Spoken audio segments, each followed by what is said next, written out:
The 2004 Ford 400 was a race fully solidifying the new era of NASCAR. It encapsulated the vision that those atop of the sport wanted on a yearly basis in NASCAR, and it was the perfect way to end out one of the most eventful seasons in NASCAR history. So what set up such a major event? Well, it all started back in 2003, probably before then, but 2003 when it really started to gain steam, when Matt Kenseth was like a yellow and black runaway championship train. But with only one win, while sophomore star Ryan Newman ripped off 8 wins, but finished outside the top 5, you had a large amount of fans upset with NASCAR's championship format. Add to that the fact that under the new TV deal, only one battle for the championship was a realistic one heading into the final race, and NASCAR going into a new era with sponsor NEXTEL and newer CEO Brian France. NASCAR would then announce the original Chase format, where after 26 races, the top 10, and if anyone was below the top 10 but within 400 points, would qualify for the postseason. At the Richmond cutoff race, Jeremy Mayfield gave NASCAR their first big moment, the one they wanted, a clutch win that sent him into NASCAR's postseason. But now the question was if this new format could deliver a compelling championship fight that would keep NASCAR on the map in the fall against the MLB playoffs and the start of the NFL season. And when it came to moments and stories, it delivered. No driver could break away as they couldn't get out of their own way in the playoff. And by halfway, it was still a toss-up. But much like any other great story, NASCAR could not escape tragedy, as a Hendrick Motorsports airplane had crashed en route to Martinsville, giving another layer to the title bids of both Jeff Gordon and Jimmie Johnson. While HMS was seen as the evil empire of NASCAR, these two now entered the finale as sentimental favorites, with those lost on their hoods. And both were chasing Kurt Busch, the embodiment of a snot-nosed brat attitude that many fans saw as the new generation of drivers not fitting into what they saw as real NASCAR. In the old format, he would have been eliminated by now, but he was the man to beat. Joining these three favorites were two long shots, the first being Dale Earnhardt Jr. His chase was a story of missed opportunities. Between 2 penalties over the season and a mind-boggling mistake at Atlanta, Earnhardt left nearly 140 to 150 points on the table. His 72-point gap isn't insurmountable, but with such tough competition, it might as well be. And in the 5th spot, 82 back, would be the perennial lovable underdog in Mark Martin. Martin had snuck under the radar all chase long, and now only 82 points away, if the front quartet were to falter, he'd be there to capitalize. 5 drivers, all with a pretty good shot. The most since the famed 1992 Hooters 500 championship. With it, the stage was set for a historic moment in NASCAR history, and none other than the title leader, Kurt Busch, would lead the field to green. 267 laps, 400 miles. The Ford 400 is underway. And there you see Greg Biffle giving the 97 car plenty of room getting into turn 1. Uh-oh, we got trouble already in turn 1. Cars in the wall. It's toward the back of the field. Was Jimmie Johnson in it? It's Mike Bliss. And is that Hermie Sadler in the 0-2?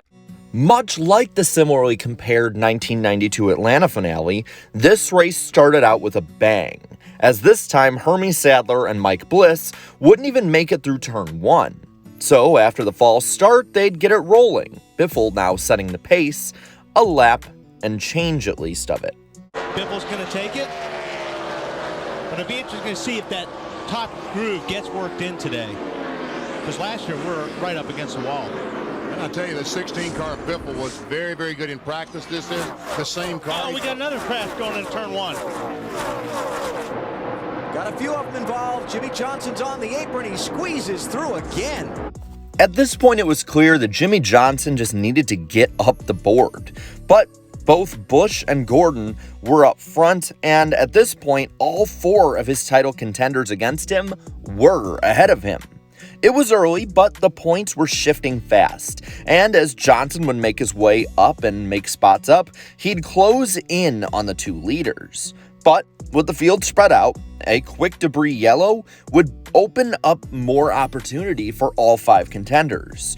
First with pit stops, getting Busch ahead of Gordon, and then with the restart and contenders moving up. While Busch stayed up front, the 48 was closing in, on track and in the points. But a season's worth of effort would be in the balance, as Busch had a tire issue that would become a moment remembered forever. Right front flat, you heard it from the man, Kurt Busch. And he's on the apron of the racetrack, Kurt. Not too fast because you can't control it. Bill? Spotter tells the crew, coming to you just as fast as you can blink your eye. Oh, and he Tire loses going the down. wheel. Wow. Or loses the tire. And he just missed clobbering the end of that wall. That's going to be a caution. That's actually good luck for him. A long way to go, though, to get to his pit stall, the number 1 stall, all the way at the end of pit road. They are ready for him. They are on the wall. That's the wheel in there, isn't it? Did the lug nuts come off? It looks like the whole wheel came off. And they're grinding that suspension, dragging it down the pit lane while he's running there. Let's see what comes off. The center. There's the center. He just took off of the wheel. Wow. And you know what?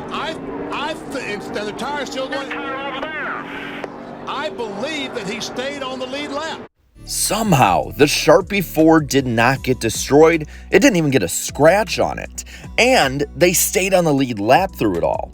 But at this point, all 5 title drivers were in the mix. First, Johnson had to weave his way through the field, and now Kurt Busch would have to do the same. And the stakes would only get more and more drastic. As Gordon ran in the top 5, Jimmy did his best to join him, and others would keep spicing it up, like Jeremy Mayfield wrecking, though it'd bring the field closer together and make it even more compelling. And add to all that the fact that the clouds had broke over the racetrack, and now you have a prolonged yellow that basically just added to the tension, but also gave teams the ability to kind of slow down and get their bearings back if it was getting frantic. The 24 would need this now, as they'd be coming up from the back, making a second stop with more adjustments to the DuPont Chevrolet to make it drive better after a bad stop leading up. But finally, they'd be able to get back under green, and after the rain, and almost to the halfway point. With these 2 contenders of Busch and Gordon backed up, the others were trying to strike, though again, the caution would not go away for long. Some, like the 24 and the 97, capitalized, while others, like the 8, would fade, all of them needing to avoid the trouble throughout the pack. But with contact on the front of his car and the handling going away on top of that, any chances for Dale Earnhardt Jr. to win the Cup were essentially gone. Mark Martin also was trying his damnedest, but no matter how close he got, the other 3 contenders would just continue to stay ahead of him, both in points and on the racetrack. The elusive first crown would not come in 2004, as it became more and more clear that the fight was between 3 men, Gordon, Johnson, and Busch. Each of these guys fought on track and in the pits, and approaching the 200 lap mark, the top 3 moving through the pack were separated by a mere 2 points. The action being broken up by a debris yellow being thrown for a caution light that had been blown off the fence and onto the racing surface. This caution would add insult to injury, as Dale Earnhardt Jr. of all people would be the one who'd hit it. With 50 to go, due to pit strategy, the leaders again had to charge.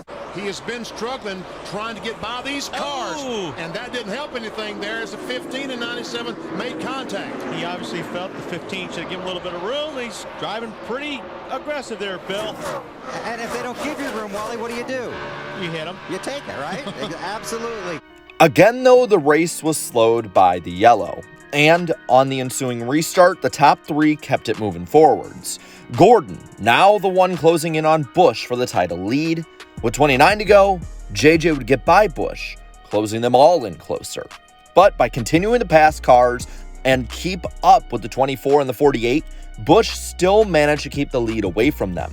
Up front, Ryan Newman would nab the lead. While not competing for the Cup this year, he still was a chaser and he wanted to end out strong. But for the 13th time of the day, the caution came out. This time for a future champion. young Martin Truex Jr. With 10 left, it looked to be a brawl for the title. 10 laps to go. There goes Gordon diving to the inside of Jarrett, inside of Tony Stewart. And he's got Nemechek down on the bottom. He's going to be blocked. And Biffle to the inside by Johnson, looking for a spot on He's blocked. He turns Joe, gets Joe sideways. And here comes Kurt Busch diving for the bottom. Great move. And it's not like we haven't seen some flat tires today. There's only 19 points between the top two. Now Ryan Newman, the leader. Caution flag is out. And after all that fighting, all that shuffling in this race, in the chase, in the season at large, it would all come down to the newly implemented green-white checkered finish. Kurt Busch behind Tony Stewart and Greg Biffle. Who wins and who wins the title? Tony brought him down. Pretty nice. Here they go. Gordon looking for second on Biffle. But Biffle. And Biffle looking for the lead on Tony Stewart. Johnson 3 wide to the outside. How about that move for Biffle?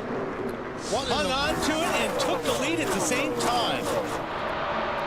And Kurt Busch making sure they all don't end up in a smoking pile. Jimmy Johnson second. Jeff Gordon trying outside Tony Stewart. Will he get it? I think he will when he gets down on the straightaway. Got the momentum. White flag, 1 lap to go. Look at this. Kurt might get challenged by some of these guys coming up behind him. He certainly doesn't need to lose those positions. Jimmy Johnson to second. Jeff Gordon third. Kurt Busch in fifth and trying to hang on to that spot. If he stays there, he wins the title. You may see a Hail Mary here by the 20 car, right on the back bumper of Jeff Gordon. Don't think he can do it. Checkered flag is up. Greg Biffle wins the Ford 400 at the Homestead-Miami Speedway. Jimmy Johnson and Jeff Gordon finish second and third. It's not going to be enough. Kurt Busch is the 2004 NASCAR NEXTEL Cup Series champion. And after all that, after all the changes, controversies, loss, and so much more, it would be Kurt Busch and Roush Racing taking home the NEXTEL Cup in front of 80,000 in Miami and another 10 million more watching at home across America. This ending up as the most watched finale in NASCAR history. And to this day, few moments have ever lived up to this one. On that day, Kurt Busch would etch his name into the history books. Second place Jimmy Johnson would come up only 8 points short, prolonging the inevitable of a future 7-time champion. His mentor, Jeff Gordon, came home third. The drive for 5 would lead into 2005, and it would never be fulfilled. Mark Martin made it to fourth. While not getting to the title, it wouldn't be his last chance at a crown. And Dale Jr., well, his best shot at a title wouldn't even come close. He would never again be this close to winning the NASCAR championship. In Victory Lane, Greg Biffle celebrated. Little did we all know that he'd have his breakout season only 3 months away. But for now, nearly 20 years later, this race is a time capsule of what NASCAR used to be. But with that, I'm going to pass this on to you. What NASCAR moments came closest to this one in terms of fun, compellingness, gravity, all of it? Let me know down in the comments below. And while you're at it, leave a like on this video, share this video, and subscribe to this channel for more great NASCAR content. Thank you so much to all my channel members for your continued support. And until next time, have a good one.